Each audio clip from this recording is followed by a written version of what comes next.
हिंदुस्तान के जिस राष्ट्रपति से विपक्ष भी सियासत में खौफ खाते हैं, पीएम मोदी ने उस धाकड़ नेता को मोर्चा संभालने के लिए मैदान में उतार दिया है। उधर विपक्ष मुंबई में बैठकर मोदी के खिलाफ सियासी प्लानिंग कर रहा था। इधर दिल्ली में बैठकर मोदी शाह ने ऐसा प्लान तैयार किया कि आधी रात ही विपक्षी नेताओं के घरों में हड़कंप मच गया। लोकसभा चुनाव में सिर्फ 7 महीने का वक्त बचा हुआ है और इसी 7 महीने के अंदर मोदी सरकार देश में धारा 370 से भी बड़ा कानून लेकर आने वाली है। वन नेशन वन इलेक्शन सिर्फ चर्चा का विषय नहीं है, बल्कि भारत की अहम जरूरत है और मोदी सरकार अब इसी रास्ते पर कदम बढ़ा चुकी है।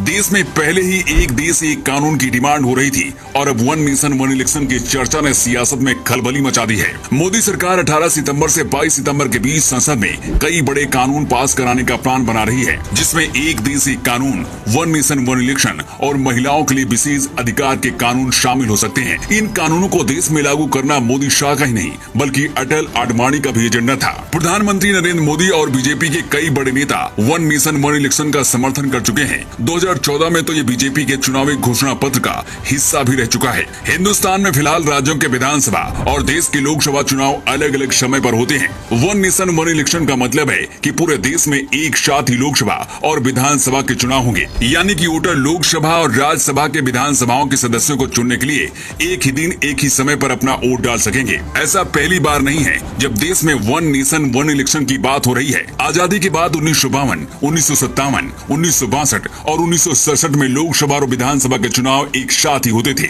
लेकिन 1968 और 1969 में कई विधानसभाएं समय से पहले ही भंग कर दी गई।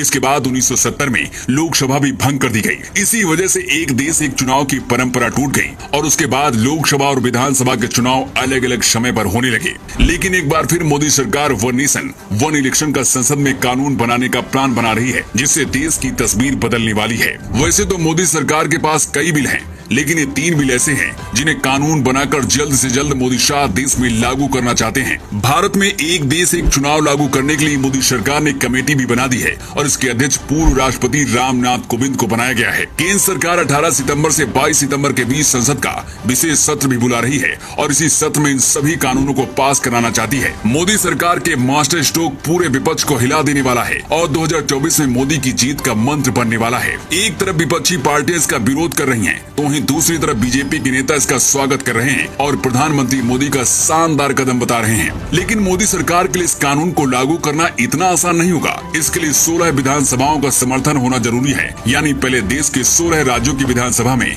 इसके प्रस्ताव को पास कराना होगा, उसके बाद इसे पूरे देश में लागू किया जा सकता है। बीजेपी हमेशा से वन नेशन वन इलेक्शन के पक्ष में थी, लेकिन अब इसे लागू करने के मूड में है। मोदी खुद कई बार ये कह चुके हैं कि एक साथ अगर विधानसभा और लोकसभा के चुनाव होंगे तो इससे देश के विकास को और ज्यादा रफ्तार मिलेगी।